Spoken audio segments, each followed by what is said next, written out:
Continues next on AM 560, The Answer. Now, from the Signature Bank Studios, this is Chicago's Morning Answer with Dan Proft and Amy Jacobson on AM 560, The Answer.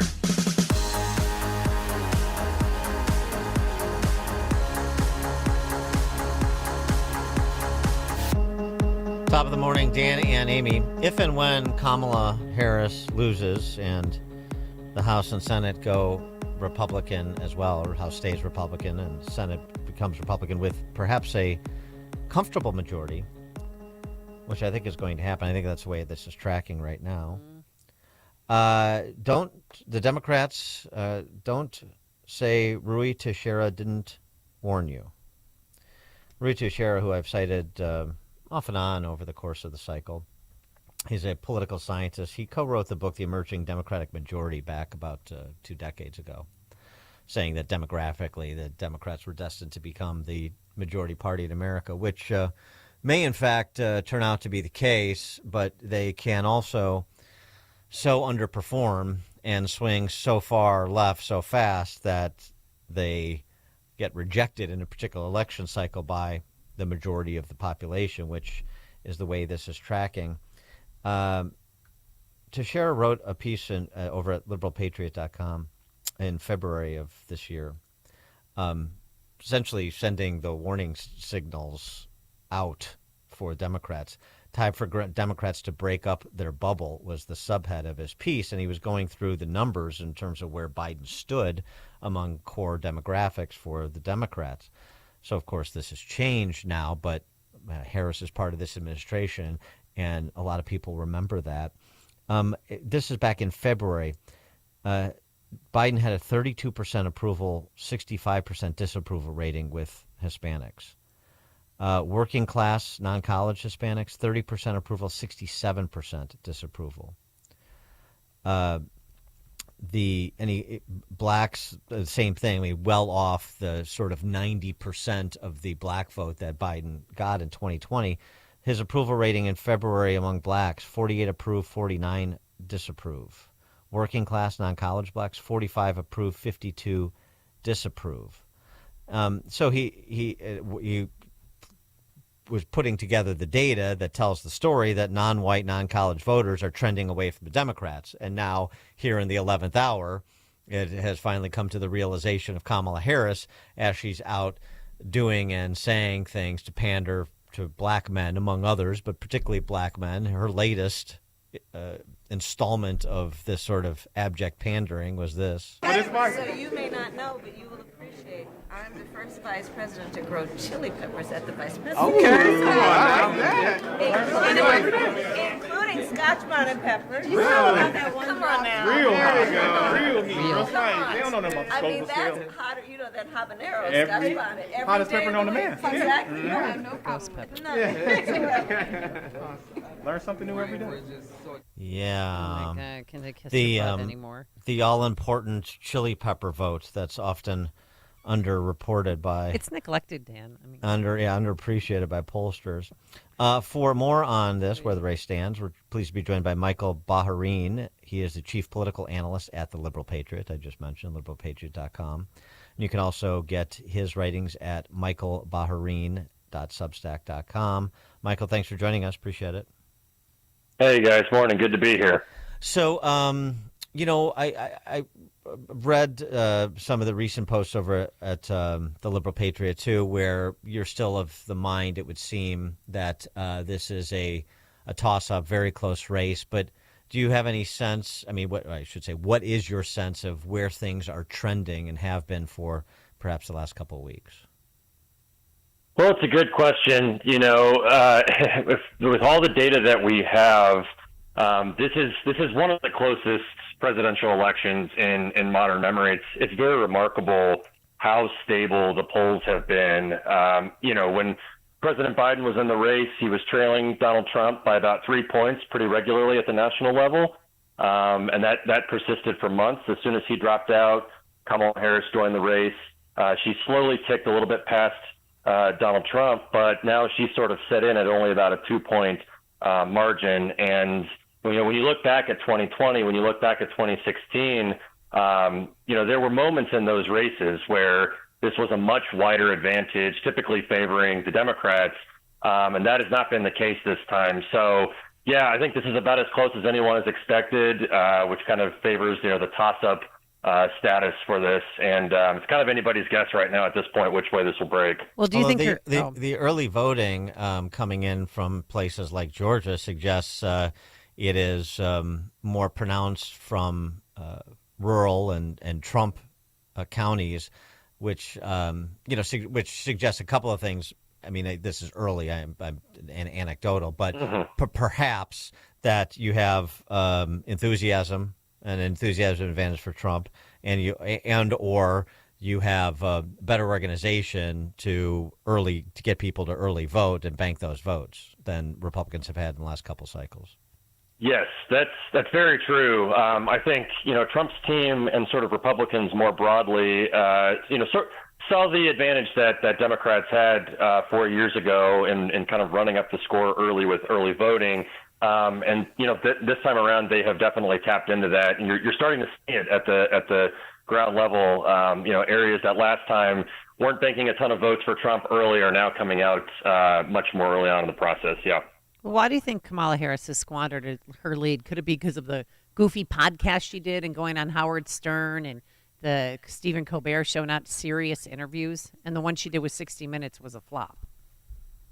Yeah, I think there's a couple of reasons here. I mean, the first thing we should just kind of acknowledge, I mean, the country is very divided, and so both candidates have kind of a little bit of a ceiling in terms of how much support they're able to get overall. But I would say, Harris, I think has kind of been banking on a strategy of trying to coast to Election Day without trying to face too much friction or resistance.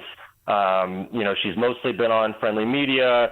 They've been kind of carefully curating her performances and her presence in public. And I think at some point that wasn't quite enough, right? And so now you're kind of seeing at the 11th hour, she's realizing, there are some voting blocks that she's actually struggling with, and she's not been able to make up as much ground with as she had hoped. And so she's coming out with these plans for black men, for example.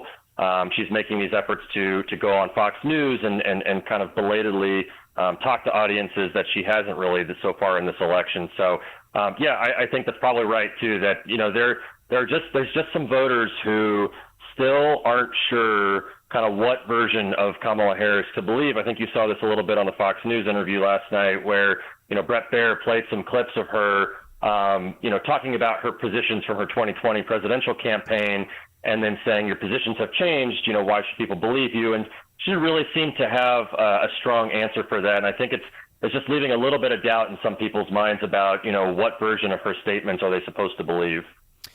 Talking about the Latino vote specifically, you wrote a piece about why they're becoming less reliably Democratic, and we've seen this trend happening over time, although it seems to be happening quickly or more quickly than is perhaps anticipated by the Democrats, where you have Trump approaching sort of George W. numbers from 2004. What do you attribute this move, at least even if it's not directly into the Republican camp, certainly away from the Democrats and open-mindedness to the Republicans? Yeah, so it's interesting. I think there's kind of a misperception on both the left and right that racial minorities are just this very liberal group of voters. In fact, we have a lot of data suggesting that these voters are pretty ideologically moderate or even conservative. With Hispanic voters, we're talking about a population that they're overall very working class. They're very entrepreneurial. Many are very patriotic. They love the U.S. Their faith is also important to a lot of them.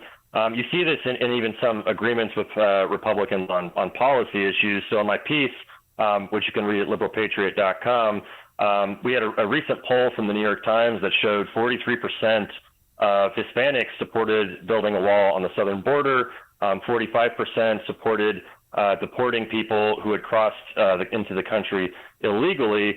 Now, as you mentioned, Hispanics have been a pretty Democratic group since about 2008 during Barack Obama's first run for president, but that's been changing slowly in the years since then. So Hillary Clinton lost a little bit of ground relative to Obama in 2016, but last time around, Joe Biden had a pretty steep drop-off. He did 12 points worse than Hillary Clinton with these voters, and now this time around, with the latest polling averages that we have, we're basically seeing that Kamala Harris only has about a 12-point advantage over Donald Trump, which would put this in sort of 2004 George W. Bush territory. So, I think Hispanic voters are less reliably Democratic than people think, and so they really need to kind of be thought of as more of a swing group in the population. Well, and there's a lot of diversity within the header, Yes. Latino or Hispanic too, and part of it, your country of origin, how long you've been in the United States, what generation are you? I mean, there's some real differences among people from different places and different lengths of legal residence here. Yeah, it's very true. I mean, you think back to 2020, and one of the groups that swung the hardest in favor of Donald Trump was Cuban Americans in Florida. I think this is a good reminder that no group in the population is a monolith. Just because somebody shares, a skin tone or an ethnicity, they don't all think the same. They don't all vote the same. And to your point, there's significant differences in how recently somebody arrived in the United States or what their country of origin is. And I think it's wise for the political parties to really remember that. Looking at this piece you did about counties to watch on election night, very interesting. Just picking out a couple of our Midwestern neighbors here that are in the swing category, battleground category. In Wisconsin, you say the two counties to watch as indicators of which way Wisconsin is going, Waukesha and Sauk County, which is interesting. Some people might think Milwaukee and Dane to see what the turnout is and what's going on there. But why Waukesha and Sauk? So there's sort of two types of counties that I'm watching that have been trending in opposite directions in recent years. One is the type of county is a little bit more suburban, tends to have a little bit higher levels of education, a little higher income on average. And these are the types of counties that, 20 years ago were voting for George Bush by overwhelming margins, often double digits, and reliably Republican. But in the last maybe decade or so, they have started to trend a little bit further away from the Republicans and toward the Democrats. And so I look at a place like Waukesha County, which is still very conservative, we should be very clear, but there has been pretty substantial shifts in just the last few cycles. So it backed it backed Mitt Romney by 35 points in 2012. By 2016, it was down to just 27 points for Trump, and then 21 points in 2020. So, this is the kind of suburban community that, if Kamala Harris is cutting into Trump's lead there, even more so than Joe Biden did, it could be an early sign that, okay, so there's some more enthusiasm coming for her from these non-traditional places for Democrats. Now, on the flip side of that, we have counties like Sauk. There's other counties in the state like Door County. These are historically Democratic areas that are a little bit more working class, tend to be a little bit more ex-urban geographically. And these are the kinds of counties that, despite having voted for Democrats for a long time, they're starting to shift toward Donald Trump. And Sauk County has been a pretty good, reliable indicator of where the state of Wisconsin on a whole is trending. And so, if we see on election night, Wisconsin may not be called that night, but if you see that Sauk County is trending in Trump's favor, that might be an early indication that he might be flipping at this time. And in Michigan, two of the counties you say are Kent and Saginaw, which it seems like that's sort of the same basic formulation that you just described for Wisconsin. Yeah, exactly. Obviously, I think people are going to keep their eye on places like Wayne County and Detroit as well. But I think Saginaw County, this is, again, kind of a historically working class Democratic county. And it has shifted pretty far away from the Democrats in the last few cycles. And it's the kind of place where, if Democrats are really trying to win back the working class vote, this is the kind of place where I would expect to see Kamala Harris at least holding the line compared to where Joe Biden was last time, if not kind of regaining some ground. If Trump is continuing to erode away at that working class base there, that's not only a sign of potential problems for Harris this time around, but it's just the latest indicator that the Democrats have a very structural problem with working class America. Well, why is Wayne County on your list, given its deep blue hue? So that's a good question. I think there are a couple of reasons. So Wayne County, home of the city of Detroit, this is the most Democratic part of the state of Michigan. But you have seen in the last couple of elections that there has been a little bit of shaving away of the Democrats' advantage in Detroit. Detroit is overwhelmingly Democratic. It went 95% for Obama in 2012, or actually I think it was 97% in 2012.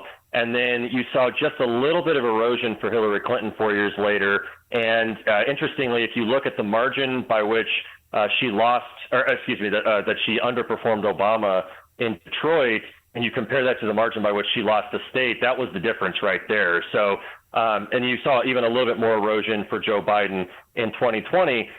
So, you're seeing just kind of this very slight slippage in a place where Democrats should be really running up the score. And if this continues to happen, in a close race, that could be the difference.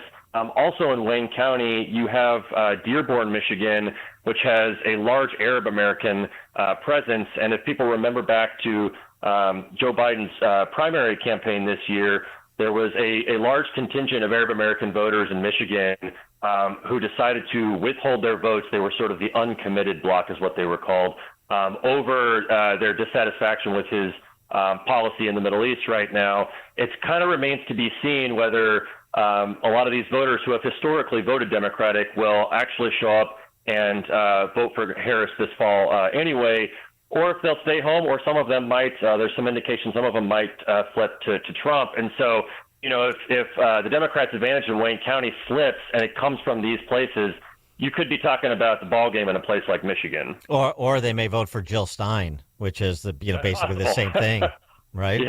Yeah, exactly. Michael Baharaeen, chief political analyst at the Liberal Patriot, liberalpatriot.com. You can also get his writings at michaelbareen.substack.com. Michael, thanks for joining us. Appreciate it. Great. Thanks, guys. Thanks for having me. Thank you. And he joined us on our turnkey.pro answer line. This is the morning show. More Chicago radio.